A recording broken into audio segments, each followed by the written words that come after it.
Gjithë pjesa publike jashtë godinave duhet transformohet në park. Duhet jetë tamam xhenet. Kjo është realitetin. Se si torturohet sot një smur me kancer. Ti mund të jesh një smur, pra mund të të ketë fatkesia për të përballur me këtë smundje, por nuk mjaftohet me kaq, pasi edhe temi institucionet shëndetësore kujdesen që këtë vuajtje ty të shtojnë edhe më shumë lodhjen e strapacimin në mënyrë maksimale. Një tjetër skemë abuzive ka nisur të lullëzojë në Spitalin Onkologjikut në Qendrën Spitalore Universitare Nën Tireza në Tiranë. Si vetmi spital që merret me sëmundjet kancerogjene dhe analizat e detajuara për këtë sëmundje që po merr jetë njerëzish çdo vit, duket se autoritetet shëndetësore të këtij spitali nuk po bëjnë këtë detyrë njerëzore për të cilët paguhen nga taksa paguesit. Edhe pse kanë bërë betimin e Hipokratit, skema abuzive dhe korruptive po injektohen edhe në shëndetësi.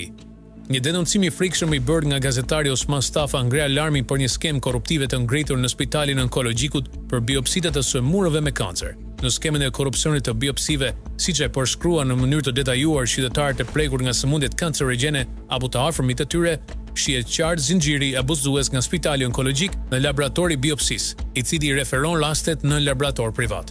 Pyetja që shtrohet me të drejtë nga qytetarët për të skemë korrupsioni me vdekje është: kush i dërgon ata në privat dhe kush po përfiton nga ata? Vuan nga kanceri i gjakut, konkretisht mieloma multiple. Është çmenduri, çfarë po bëni? Si mundet që një pacient i cili vuan nga kjo smundje konkretisht ti kërkosh çdo 2 muaj ti një analizë që ti vuan dhe nuk je shëruar nga kanceri i gjakut? Po ku ka pacient i cili mund të vuajë nga kjo smundja që të mund të vijë moment që ti ndërpritet ky medikament dhe të vijë ai të marrë përsëri këtë medikament, ndoshta për të abuzuar?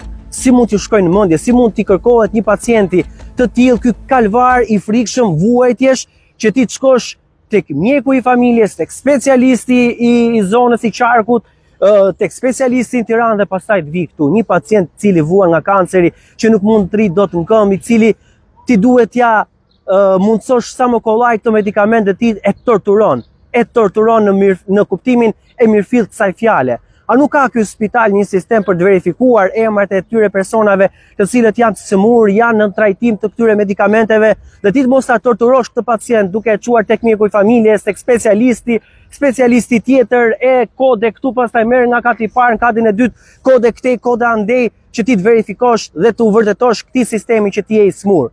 E pastaj të shikosh radhën këtu. Është e frikshme të jo vetëm të atyre pacientëve të cilët vuajnë nga kanceri, por edhe atyre të tjerëve të cilët vinë për një vizitë, vinë që në orën 7, në orën 8 për të kapur një radhë, e mbarojnë punë në orën 2 sepse atëherë vjen mjeku, atëherë dalin analizat, vonesa të frikshme dhe të pakufishme që ndodhin në këtë sistem shëndetësor, i cili nuk po u shërben qytetarëve, por po anxhin jetën në kuptimin e parë të fjalës.